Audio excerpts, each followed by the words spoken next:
Uh, Hi everyone, it is go time, and thanks for coming along to the first Kids in Space session.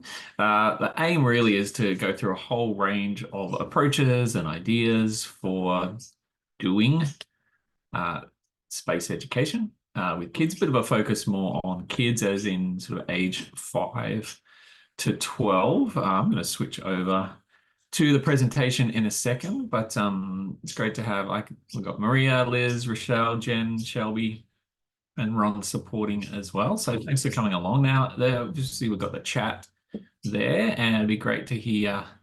You might have guessed like where I'm coming from, down in Australia. So I'm just woke up about half an hour ago. You might even hear some birds, morning birds outside. It's about 6:30 a.m. here, but I'd love for you to pop in the chat where about you guys are from, and then of course we have questions as we go along. And one of the advantages of our breakout room is just if you need to turn on your mic and ask a question, we can pause the presentation. Sometimes I have a little bit of trouble switching back from slides to Zoom. You probably experience that, but I'd much prefer, yeah, you feel ready just to unmic, turn your mic on, and yeah, jump in and ask questions as we go. Otherwise, I'll be steaming through. Yeah, as I said, a bit of a story about me and then all the space education ideas. Oh, thanks, Rochelle. Orange County, California. All right, excellent. So hi across the Pacific, basically. Oh, Jen is in Canberra, but down from far north Queensland. So good to have another Aussie there. Similar time zones. Yeah, I think probably been up maybe slightly longer than me, but it's okay because I've got my coffee. Oh, Maria's from the Canada. Fantastic. So now we're talking 3 different countries. That's a nice little international gathering. I love it. Yeah, so keep popping those in. Oh, Shelby's from Detroit. Excellent. Another part of the US, and Ron's there near the Pacific coast as well. And Richard's just joined us. You can pop in the chat, Richard, and let us know whereabouts you're joining us from. Yeah, now hopefully towards the end, you might get sick of hearing the ideas. I actually have a more section, but we might have really be like, that's enough, because I'd also love to hear some of the work that you are doing as well towards the end, and questions and answers, that kind of thing. All right, so give me a second. I'm gonna get the sharing happening.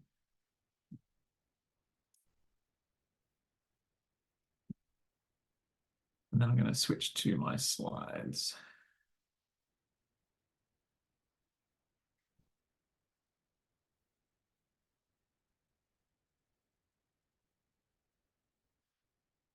Excellent. Right, you should all now be able to see our presentation. So yeah, first Kids in Space.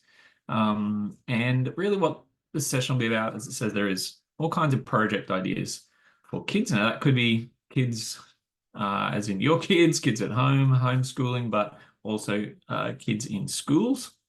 But there's also a lot here for grown-ups, let's be honest.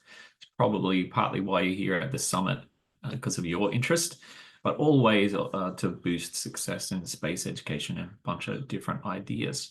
Right at the start, I just wanted to mention that at my main space project website, which is edunauts.net, I have popped all the slides from this session up there. There'll be a download button right on that main page for leave that there for a few days.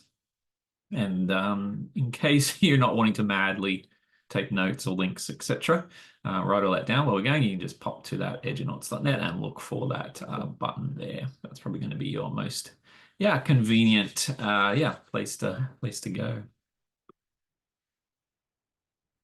We've also got, Shelby's got to head off soon. Very good. That's great. I often do the same, sort of dip in and out as we can, but yeah, the recording is there, of course. Excellent. All right. So just a little bit of background about myself. It's like, well, why is Jonathan even presenting here? And I've had a very long-term interest in aerospace. If you'd asked me when I was a kid myself, what did I want to be when I grew up?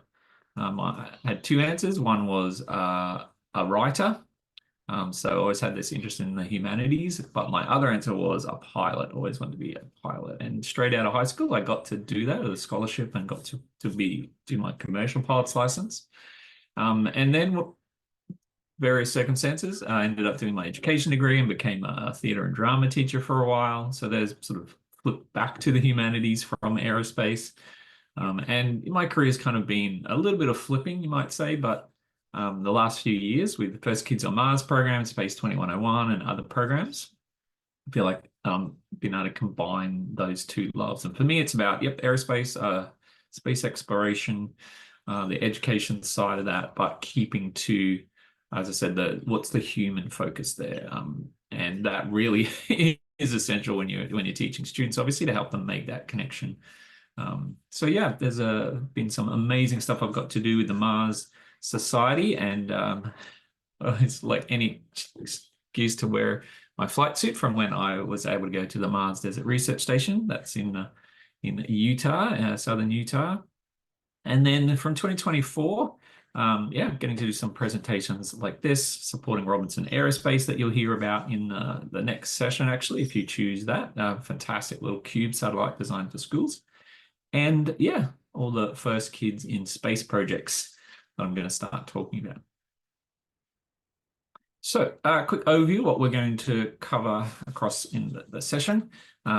You've heard me mention Edunaut, the website. You might have seen I call myself the Edunaut. And we'll talk a little bit about what that term means.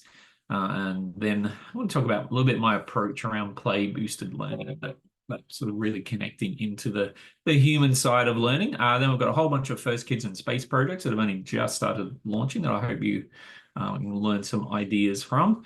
And then depending on time, there's a bunch more that I'd love to share as well. Interactive online sort of projects and things that you can either test out yourself, or maybe just check out and get some ideas that you'd adapt to your own work. So what is an Edunaut? Well, this is sort of my more poetic way of describing it. Anyone who dreams of launching higher to see further, anyone who dares to escape the gravity of how they've done learning before, and anyone who works or trains for space and uses what they learn to make a better Earth. Right, so you're probably thinking, okay, that's a pretty broad definition. We can probably simplify it a little bit by saying if you're in education and you're doing space, then you are an Edunaut. But you know what? I tend to find that people who are in that intersection are also people who, they do dream a bit bigger and have that inspiration, I guess, that comes from anything connected with space exploration. It's just an element there. And for me personally, and when I call myself an Edunaut, or as I've been putting together the Edunauts website, for me, I just want to connect with other similar people and support what they're doing as well. And, if you're in this space, sometimes, I'm speaking from Australia, obviously, there's been a couple of people doing great space education stuff here, but we're a bit more isolated. We've only had a space agency here in Australia for the last few years.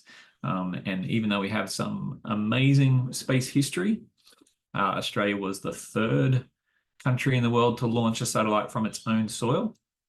And we've had 2 astronauts, but so a lot of that was actually much earlier in the space era.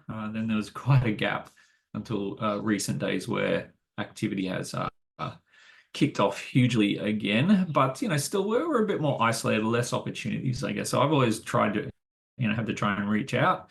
And as I mentioned, the Mars Society has been great for that, and meeting Mark and the whole community that he supports has been amazing. But this idea of connecting with other people, that's really a big part of my goal. With all of the projects that I do. A little bit more now just about sort of my personal approach. And as I said before, I sort of have this background in the humanities, and then did my pilot's license, however, and then I went back to doing, and I actually spent a couple of years as an art student, just playing around and trying whatever subjects I wanted to add to that interest. And then when I became a teacher, that was sort of my get a real job moment where I decided, yeah, actually, I do need to get that degree that will earn me a living. And off I went. And then, as I said, more recently, I've been able to sort of combine that education, teaching, as well as humanities and aerospace together through programs like, as early days was what was called First Kids on Mars. And you can see a little bit from some of the workshops here, kids acting out different scenes, and other priorities for me has always been having real objects in the room. So that might be some seeds that have been to space that students can actually investigate. We've always tried to get some regolith soil. Our Exos labs there in the university in the US, they provided us with the soil, the regolith samples that are as close as possible to the soil in the Gale crater on Mars. And then students are able to investigate that and see actually how fine that dust is. Now that's that's fantastic, like a STEM activity, I guess. But for me, the connection was, we then look at, okay, well, you're going to live in an environment, you as a human, you're going to live in an environment where every time you go outside in your suit, this very fine dust is everywhere. How's that going to impact you, your life, your living? How are you going to deal with that? If that gets in through the seals, now that's a major difference to life here on Earth, and it's helping them make those kind of connections to what living would be like. Thank you, Jen. Happy to connect. Yeah, fantastic. And I'd love to do, get everybody's details so we can do more of that connecting at the end. So that's just a little bit of insight, I guess, into the way I love to do space education. This is obviously when it's face-to-face, being able to have those real space objects. And even it's not super hard to get a fragment of a Mars meteorite. That is generally not as unaffordable as you might imagine if you investigate online. I've managed to get a couple, and it's just crazy when if you can bring one of those into a room and show people and say, there's actually a piece where we might be, the theme of the day was Mars. We might be sort of studying and learning about that, but here's an actual piece of Mars. And I generally will not tell the students how that's possible. Like, how did this piece of Mars get here with us? I want them to think about that for a while and just let it stew about maybe what actually happened in the solar system for that piece of Mars to actually arrive here in the room with us. But any of those chances, and sometimes it just is just 3D print. I've done this before where we've 3D printed the Gale crater or one of the rovers. And this is something about students being able to actually physically hold and adjust that themselves. That deepens their connection to the learning. So it's just a little bit of insight, I guess. Now, a lot of the examples I'm going to talk about from here on will be online. And I guess there's a bit of a challenge, something we've especially faced in the last few years since COVID, of how can we do this kind of stuff, but have it still be interactive and interesting. But generally, at times online. So a lot of the other examples will be around how we can interact that way instead. Okay, so I'm going to go in now to the first of 3 First Kids in Space projects. As I said, this is, I'd love you to jump in and try them out and use them yourselves. This is Jonathan's kind of idea about how to do space education. But as I said, you might also think, oh, yeah, I could actually adapt that and use that for myself. And this first one in particular is one you might really want to look at. So the first of the First Kids in Space projects I want to mention, and you can get directly to the 3 projects using the First Kids in Space.info link. That'll still take you to the Edunauts website, but that's a quicker way to get there. And I'm actually going to go and show you this in a second as well. But we're talking about a citizen science project here. Now, citizen science, no doubt you're aware, the idea of citizens, anyone, anywhere, able to contribute data and observations to a bigger project. And it means that anyone can get involved and actually you can set up your own citizen science project to collect and analyze data about what is important to you. That's, I guess, a way of summarizing what is citizen science. And generally, citizen science will be used for maybe projects around collecting climate data, temperature, humidity, across a range of areas, and then that being able to be analyzed. It's definitely more of a data collection generally, like traditionally. But there are citizen science projects that collect maybe more ideas or thoughts, and in a survey kind of sense, I guess. And that's what the citizen science project that I'm doing is all about. I've popped a direct link on the slides as well. We can get straight to our First Kids in Space collection thingy there, but let me just go to the website first to show you. So when we arrive at the First Kids in Space.info, scroll down and you can see, yep, there is 1, 2, 3 projects. And the first one, let's go and have a look at the citizen science project. There's a new observation button here that will take us straight to where we can jump in and start adding our ideas. But of course, you might be like, well, what are these ideas? What is this citizen science project all about? Well, there's actually 3 questions. And you'll see on here that I've been fortunate to have Colonel Greg Johnson. He's a 2-time space shuttle pilot, and he gave us his answers as a way, especially for kids, to be introduced to what the 3 questions are. And the first one is very classic. When did your space dream start? What age? For Greg, he was 7. And why did space first fascinate you? Where did that sort of dream of space come from? And for Greg, well, pretty classic answer. He got woken up and was able to watch, the moon landing. And when I spoke to him, that was something that just obviously, for obvious reasons, stuck with him.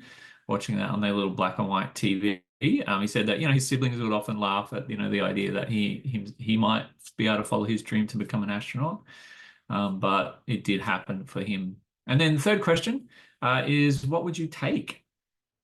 What from home would you take? And this is that connection back to the human side of things, I guess. And the reason I keep harping on that sort of connection is there always will be a certain amount of students in any class or project that have that natural interest in space. That's great. But there's always going to be some kids there who maybe they've never had the chance to be exposed to this before, or it's just not naturally something that's interests them. But in all of my workshops, etc., when I find if we can make that sort of more human connection, what item from home would you take? Suddenly you've got that sort of personal human connection, which really connects the learning for a much wider group of students will find their way into being excited about it. And for Greg, the item was a printed photo. And it's interesting, a lot of students even will talk about taking photo frames or taking photos. Sometimes these days it's a digital photo frame, so they can have multiple photos in there. But this idea of a printed photo for Greg was great because he could take that back then and give it to the people who were in the photo, and then they had that memento as well. So the instructions are pretty simple. We can just click to go to the Anecdata site, which I'll show you in a second. And Anecdata is great because anyone can go there and set up a citizen science project. Just wait while this loads. It's going to take us to our particular First Kids in Space project. But if you're interested in this idea of, I'd love to collect the ideas of students through a citizen science project, you can set up an account at Anecdata. It's a free service, which is fantastic. And then you're able to set it up how you want to. This particular one is open, so you don't actually have to join up, anything like that. So I'm not collecting any sort of student or personal data, etc. You can just click new observation and start putting your ideas, and that will then go into the pool of data. We've had 20 observations so far, but what I would love you all to do is to go to the link while I'm showing you. And no doubt you're on your computer now. So if you want to go to either firstKidsInSpace.info and click that #1 project, or you can just use this anecdata.org/projects, etc. link that's still on the screen there. And click the new observation. Now it is usually for kids. I'll just leave that up there for a little bit longer. And I'm going to also type it in the chat because that's what it's for. Let me just get back to everyone.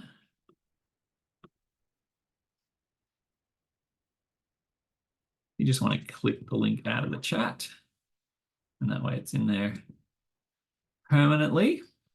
And then click the new observation button.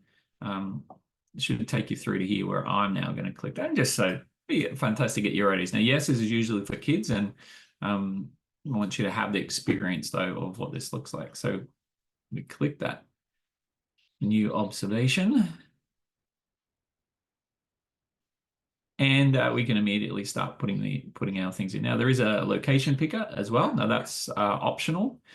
It looks fantastic to be able to see where everybody who's put their ideas in, because this particular study is sort of global and it's meant to be more anonymous. And we made that optional in terms of privacy. It'll get the date and time for you when you're putting yours in. And then when did your space dream start? You can pop your idea in there. Why did space first fascinate you? And then number 3, what home object would you take to space? And there's an extra little thing here of, is it something you would want to take, or is it something that you would need for your space mission? So that's where you put that in. So I'd love you to, as I said, go to the link. We're going to spend, only take you a couple of minutes. I'm going to cancel mine. So while you're typing your answers in, on the left here of this particular project page, there's observations. We've had 20 so far. And this is what anyone is able to do as well, is to jump in and actually see all the anonymous answers that people have done so far. So that's just fascinating in a way as well. We're collecting this sort of really wide pool of what actually makes kids tick when they think about space, and what inspired them first, and what would they choose to take. It's just fascinating, sort of there's a real range of responses here, some that are quite touching. We can look at the observation map. We can actually go in and look at the data as well. And that's one of the, I guess more interesting things as well, is that people can also download the anonymous data and then analyze it themselves. And of course, at Anecdata, you can pop out to main Anecdata area and search for through all the other projects. Maybe there's a project there that suits you or your students, as well as the First Kids in Space one. So yeah, as I said, maybe about another minute or so if you're putting in your observation. Add that in now. What I'll probably end up doing is filter out some of the adult ones from today. That'll be a nice extra little data set, but go ahead and pop that in. And yeah, as I mentioned, while you're thinking that maybe there's a space education related citizen science project that you might want to add in at Anecdata, get it set up. And as I said, this one is sort of set up so it's open and easy to join. But if you need this for your group, you can set it so that people have to apply to join, or the project is not part of that public search on Anecdata. There are quite a few good limitations as far as privacy. You can also turn on unlimited, as I have done, so that even if people do put in their location, it's not the exact location. It drops off a few digits on the end of the GPS location, etc. Okay, so yeah, that is our first of the projects. Now I'm going to jump in and talk about the second one, which is kind of been a long-term dream of mine. I mentioned when I was a kid wanting to be a writer, and recently I've been able to put together a bunch of my thoughts, etc., into a free book for kids. And the idea is, what would you, if you were going to be the first kid in space, or one of the first kids in space? Let's say that actually is a thing that happens as the private space industry kicks off, private space stations, etc. At some point, maybe a kid will get to go to space. And what would they need to know first before, if there was that scenario? And that's really, I guess, was the inspiration for the book. So facts, figures, we've got a whole bunch of top fives, etc. there, but also information from astronauts and space scientists. Let's go back to our Edunauts.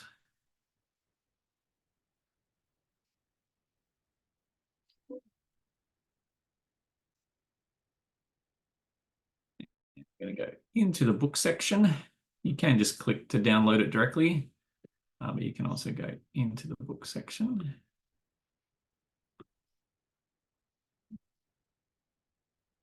Waiting for mine to load. There's an option to register details here. That's optional, but if you want to learn more in the future as I update the book and the other projects, people can pop their details in there. Yeah, but once you get to the book page, then it's just free to download it as a PDF. I had someone ask me today, they said there's a kid in their life who's not allowed a lot of screen time. So reading the PDF or this online version that you find down here is not something that they're allowed to do, that particular kid.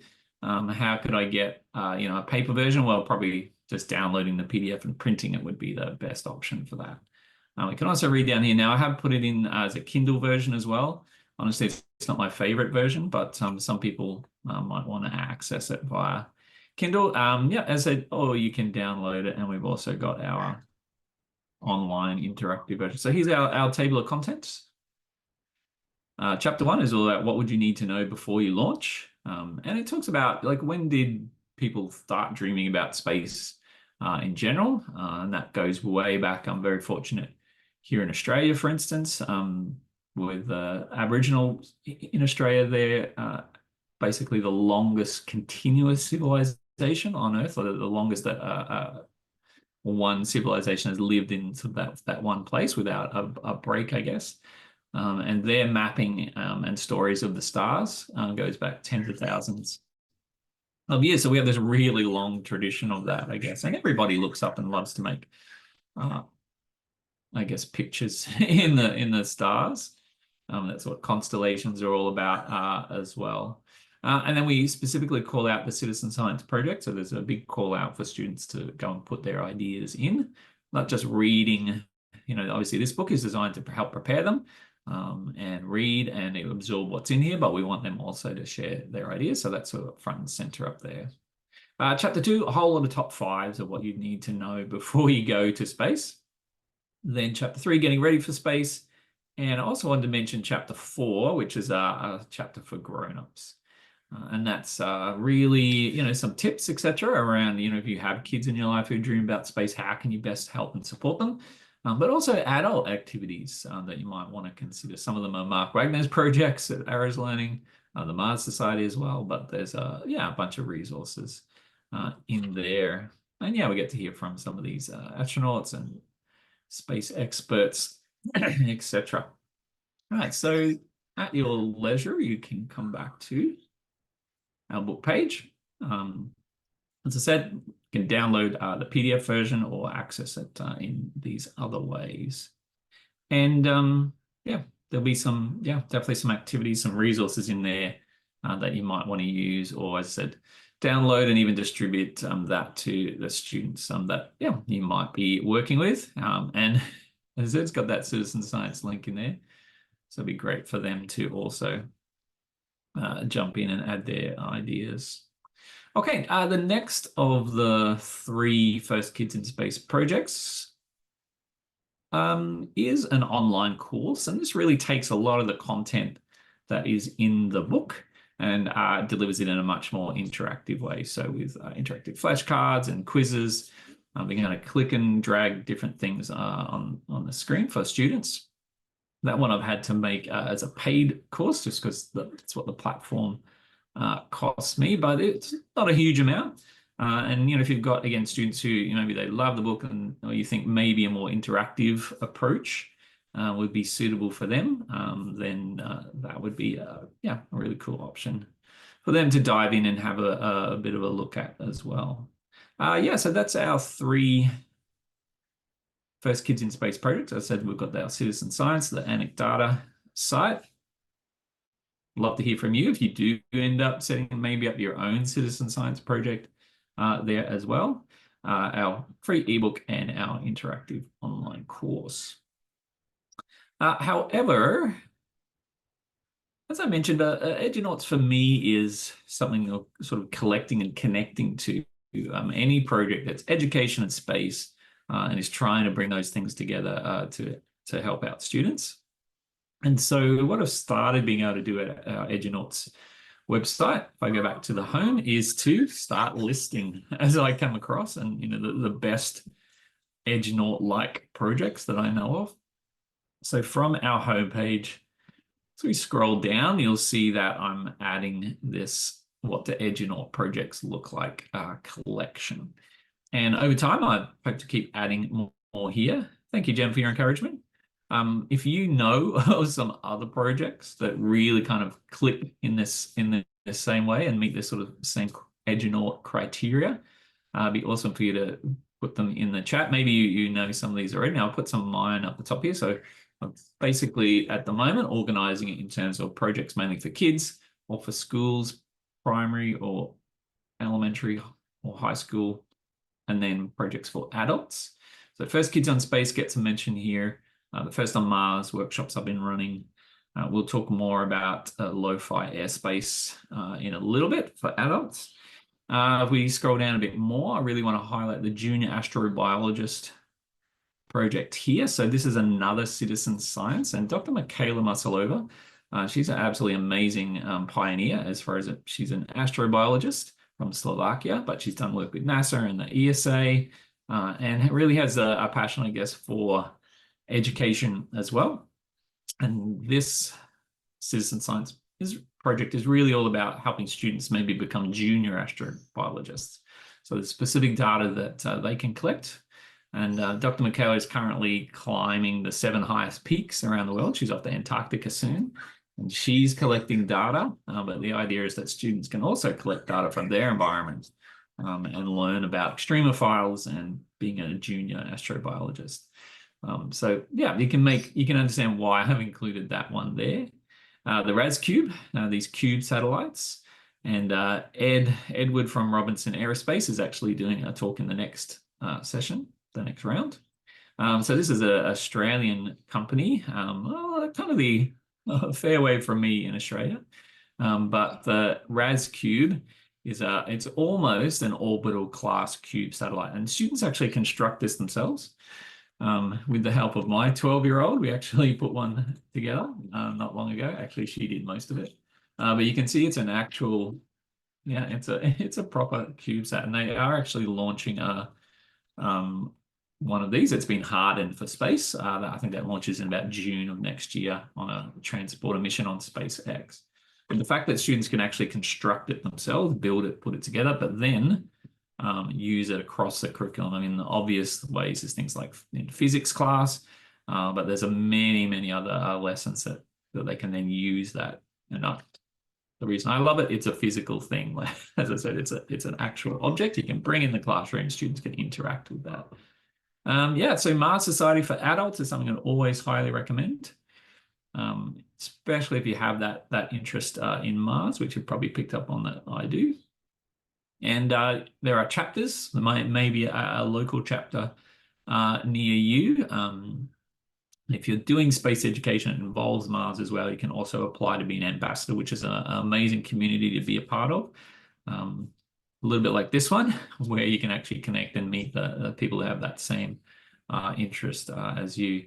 And maybe even, you can see in this image here, the Mars Desert Research Station. Maybe even apply to go to a mission there. They're generally about 2 weeks. Every now and then there's a program called Spaceward Bound, which is the one I got to go on. It's a 1 week, but it's for teachers where you get to do the whole simulation and learn about the research that they do there.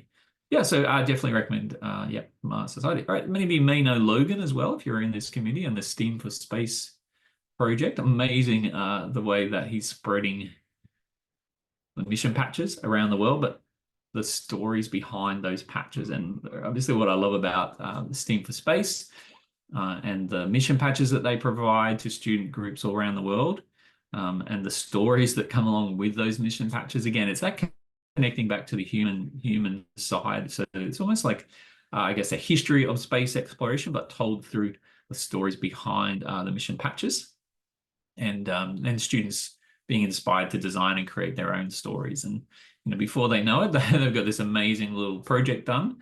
And it's a different way of doing STEM. And obviously, Logan from STEAM for Space, he talk about being STEAM and having that art and that design process in there. So you can actually request a free set of mission patches. And then you probably know through Mark Wagner, his Arrows Learning. I'm hoping to one day be able to save up and come back over to the US to do one of these field trips. But it also has a fantastic courses as well to introduce or upskill people to that. So I'm going to keep adding projects in here. And as I said, you may have some others that you'd like to suggest. Please do. They could definitely be your projects if they align to all those kinds of things. All right. So yeah, keep checking back there as well as we add more in. Right. This is definitely one that's maybe a little bit more non-traditional, I guess, as a space project. But I started a YouTube channel a few months ago as I guess what you might call a different sort of space, a different way of interacting with air and space, and your interest around there. There's a little bit of mindfulness in this as well. But at this channel, we have different seasons, and the first season has about 15 videos. They're around 10 minutes long each, or if it's your thing, you can watch the shorts 1-minute versions. But the idea is that you can go to a playlist, click play, and then you've got a long kind of background of air travel, and soon the space series is also launching. Just click play and then just let that, and it's fairly sort of, I guess, relaxing. Firstly, it might just be air travel, lots of views out of airplanes with that sort of relaxing music. Have that in the background, so you almost feel like you're getting that travel vibe. And that was season 1 was air. Season 2 will be about space travel and different footage of sort of simulated travel around the solar system and beyond. Same idea, you'll be able to click play in the playlist and then just let that vibe in the background. And then the next phase beyond these 2 seasons will be to start introducing some interviews with space professionals and telling us their experiences and I guess in the industry, what they've learned, but how they've been successful. Those kind of things will be a further season that we'll add in here as well. So if that sounds like your sort of jam, something you'd like to put on the background and help you chill, maybe while you're working, etc., head along and subscribe there as well. And then who knows, you might be one of the space professionals we get to interview in the next part, or you might have some other suggestions as well. Maybe you love collecting footage out of airplane windows as well, like me, and we're open to collaborations as well if you want to put some of that into. So yeah, that's a little bit of a different way of interfacing with the idea of space and aerospace. But that's kind of the point. And it's a little bit experimental in a way, I guess, of, is this sort of a different way of engaging with people? We've got over 5,000 subscribers now, probably a lot of people who aren't have anything to do with the professional side of education and space or aerospace. This is a different way, I guess, of connecting with people as well. Right, now I'm going to flip over and talk about a number of projects around the Mars Society now, education projects. And I've mentioned about this a little bit so far. Well, I've got to visit the Mars Desert Research Station twice.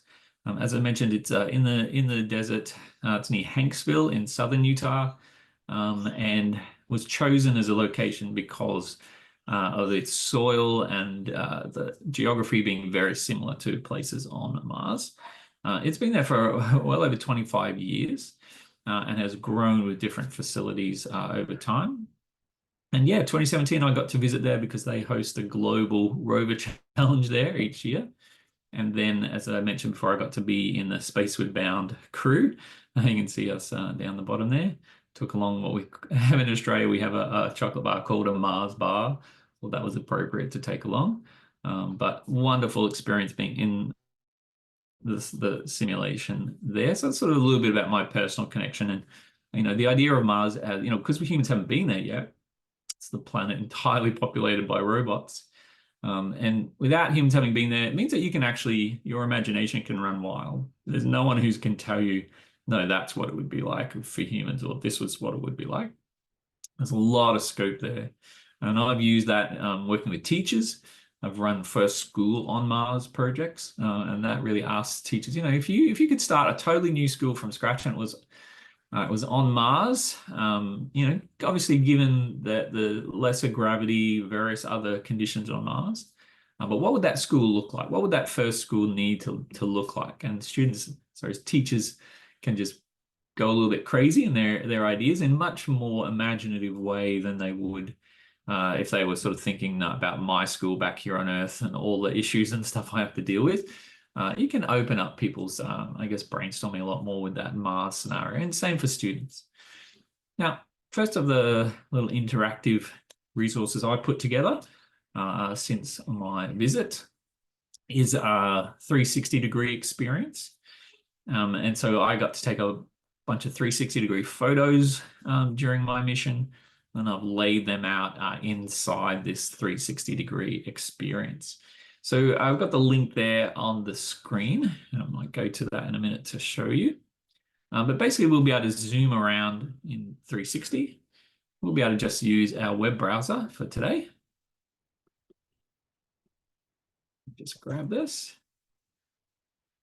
We'll be able to use our web browser for today. However, if you are somewhere where you have access to a VR headset, you can actually pop that on, load the same link in the web browser, and then you can move around it in virtual reality as an option as well.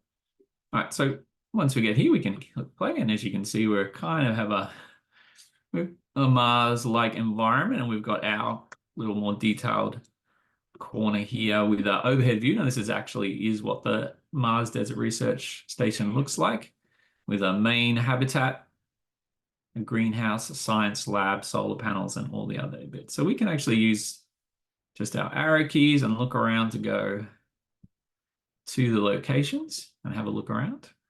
But we can also click on each of these. And if I go into the greenhouse, well, suddenly now I'm able to not just kind of think about, oh, I wonder what a greenhouse on Mars might look like, but actually be inside the greenhouse that's at the Mars Desert Research Station. Now, we were able to eat some of the beans and the herbs that were growing in the greenhouse when I was there. We can pop out again.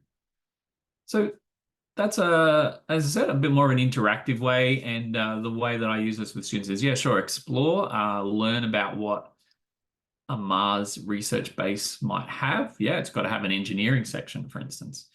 But then we use this in a challenge for students. And the good thing about the platform I'm using, which is edu.cospaces.io, the good thing about this platform, and I'll just pop the link to this site in the chat. The good thing about the CoSpaces platform is that you're able to build your own versions of this. And you can build your own 360 spaces from scratch, and students can do that very easily. There's a whole teacher section where you set up classes and let students in, but you can also remix other people's spaces. And the way that I've used this particular project is that, yeah, students explore and learn about the Mars research base here, but then we give them a challenge of, okay, what would be the next thing that this base needs? Now, it's developed over time already and grown with the science lab, and the engineering is the newest area. But what would be the next thing that it might need? And students are able to remix, or they can take this space, duplicate it, and then start building and adding their own details and information in there as well. So that's, for me, that's the real power of the CoSpaces platform. And even if you don't want to use this particular example that I have made and put together, it might be a way of introducing you to CoSpaces itself. And one little tip, you might just come to CoSpaces and click the gallery link up the top here. And that'll load you a whole range of existing spaces that teachers and students and also CoSpaces themselves have made. And you can spend quite a bit of time just playing here at CoSpaces, looking at what other people have made and thinking, oh, yeah, I could use that in my projects. There's a search button up the top here. Or there might be some others here that you might want to remix. and use in your projects. So as you can probably tell, like one of my favorite type tools, CoSpaces, both for this 360 space that I made, but yeah, there might be things you see in there that you want to jump in and use as well. Excellent. Okay, so the next of the interactive experience I've started making is a virtual escape room. And this one I'm still working on. But basically, we've set it up, and you know what escape rooms are. This one, we're inside a scenario, and there are little problems, little puzzles you need to solve to work your way through the different sections of the Mars Desert Research Station base. Our problem that we have set up for students, the challenge is that, after being on Mars for 3 months, you're already starting to crave some kind of fresh green food to help remind you of home and improve your health and mood. You never thought you would crave veggies and lettuce so much. So the mission takes you on a journey through 5 of the key areas of the Mars Desert Research Station to help solve this problem. There will be clues in each of the zones. So yeah, if you dive in a minute to have a bit of a look at the early stage, there is a base type thingy here, and the locks obviously are indicating, yep, there are areas that we haven't solved or unlocked yet as part of this. It starts off actually on the bluffs up above the Mars Desert Research Station, kind of looking down, and that's where the first clues start from. I'm going to give you guys this link in the chat as well, and then I'll go open it up, and we'll actually pause here just for a couple of minutes so you can go and check this out for yourselves as well. And just like with CoSpaces, you might have a look at it and think, yeah, once Jonathan has finished this might be a resource I could use. But the genially.com, that website service, you might think, oh, actually, I'm interested in making my own escape rooms. And it's quite a good, there are templates, and it can be quite drag and drop to set your particular escape room up. So definitely check out this one that I'm making. But yeah, maybe it's a platform that you really like. I've got some Zoom things that are covering up the buttons on my screen. So just hang on. So yeah, there's our problem, as I said.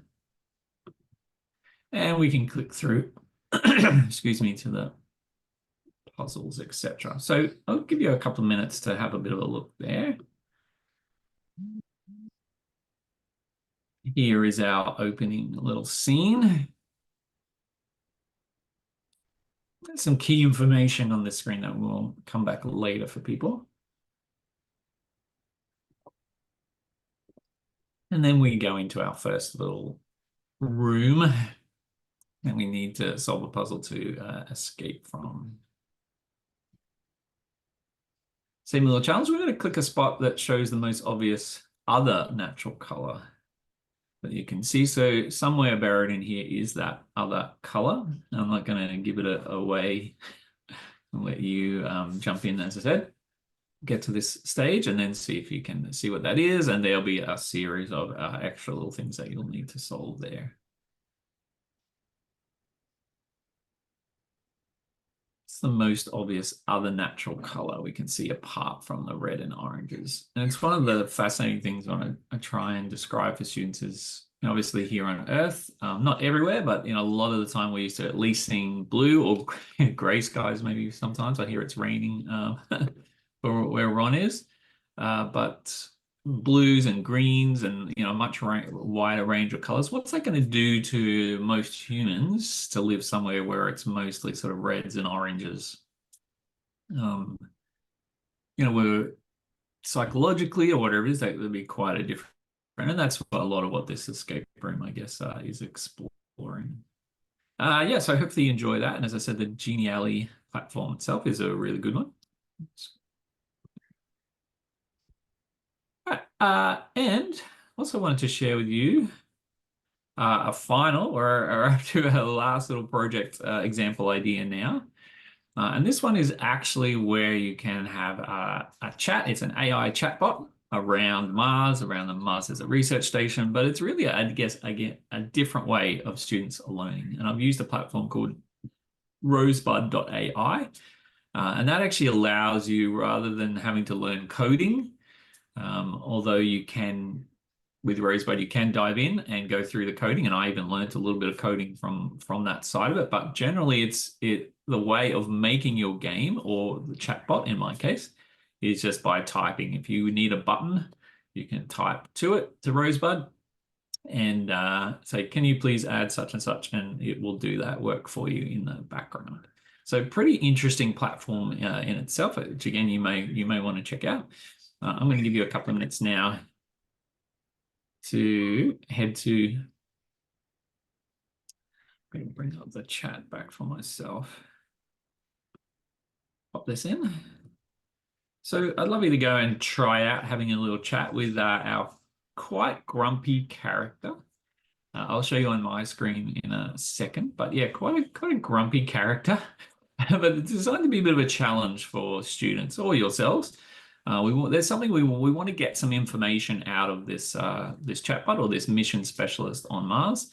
But I've set up in the background of this particular chatbot so that it's not super easy. You have to try a little bit to get them to actually reveal what it is that's in the challenge.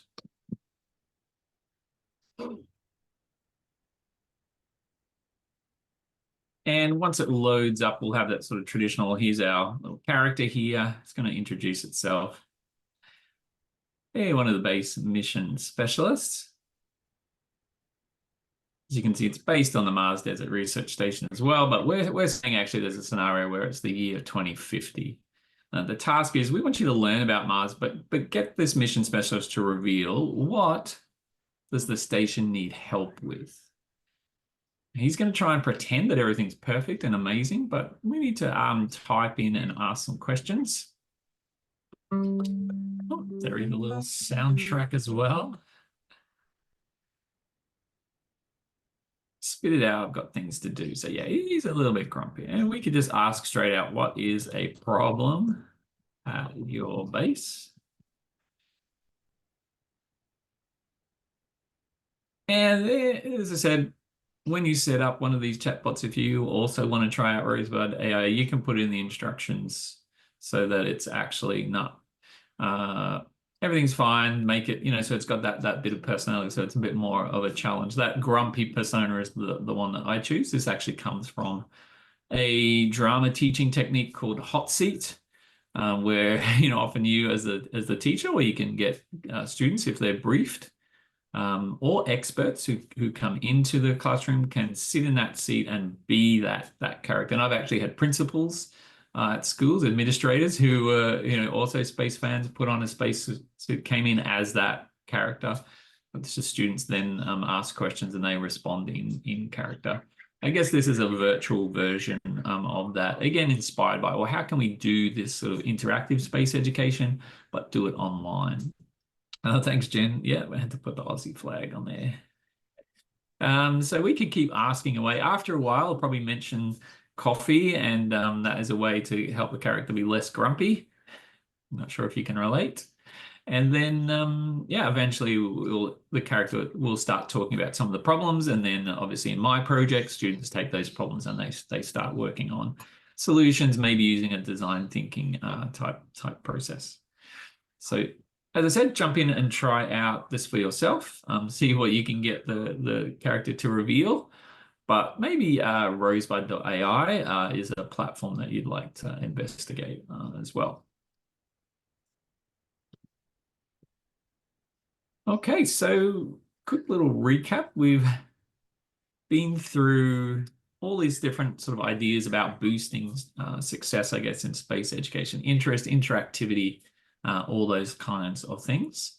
And we talked a bit about this Edunaut idea. I mean, that was sort of a term that came to me quite a few years ago, but I've met so many people that I consider Edunauts so far, and love being a part of this sort of community. I spoke about always trying to have that interaction, that play element, and that connection back to, as much as possible, the human side of things. We went through the 3 different First Kids in Space projects. I'd love to have you jump in, interact with those. You might even have feedback. You can contact me through the website whenever you want, or you might even have some questions or to add today. And then, yeah, a whole range of different project ideas that we just started having a look through.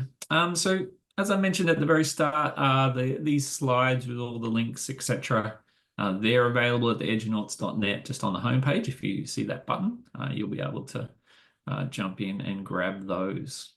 So thank you, everyone, for listening along and trying out some of those little projects as well. I'm going to stop my sharing now. I see Ron is back. And yeah, you may want to go and grab a quick drink before you jump into the next session, or we've got a little bit more time if you've got any direct questions. Yeah, I appreciated having you guys here. Thanks, Jen. That was great. I was listening in there, but also monitoring the main room Excellent. on a different computer. But yeah, it's a great suite of resources. And I was thinking when he had the AI chatbot about Mars travel, and as you go to Mars, your communications get longer and longer for a response. I think it's like 8 minutes round trip at the minimum and like 40 at the maximum, something like that. Yeah. Yeah, it's one of the fascinating challenges. I mean, you can add that element in. Yeah. How do we react to that? Not being able to just talk like you and I are right now. Yeah. If we had to wait 8 minutes for that response. Yeah. Right. And when you go to the Mars Desert Research Station, it's one of the, when you're in simulation, if you send a message to the outside world, part of that, if you're in a strict simulation, is that you can't get a response, for the 8 minutes either. Yeah. So you do that as part of that simulation, but you can definitely do the same kind of thing, like in a classroom or with a group of students. Make It things wasn't difficult. until recently I thought about, wow, I mean, just today, it's like, wow, that's an AI, that there's an AI assistance solution with that. It's like, I thought for years, like, oh, Yeah, if you're not able to I communicate just, with your loved ones back home, you mean yeah, you could spin up a chatbot version and yeah, of them at least for yeah. It's like, I thought, oh, you've been weightless for 7 months on the way to get there, and you step out and say, oops, I broke my leg, and you have to, right. Yeah, sure. that's not a great thing, but um, yeah, having an AI, the development of AI, I think assists that a lot. Seems like, Yeah, there's a lot for, personalization of learning and, in education in general, really. yeah, Being able to, you'd still want to go to your teacher, but maybe I know universities doing this in a lot of cases where there's lower level questions about assessments and the chatbot version of the lecturer can answer and handle all that stuff. While the lecturer, the teacher actually does the other sort of deeper stuff. So yeah, it's a pretty fascinating area. yeah, there could be some fun lessons, like hands-on practical lessons Yeah. and teachers. All right, everyone. So thank you very much, Ron, and everyone. I'm going to need to jump out. I'm going to be moderating a session about the RAS cube that I mentioned, the little cube satellite with Edward from Robinson Aerospace. So I probably need to head out and find my way to the right room. Okay. I'm trying to remember which room. So we'll jump out of here and let you also head to your next session. Thanks, Maria. It's great having you. Those are useful. Just a minute. I'll post the 4th session schedule in the main room just so. Thanks, man.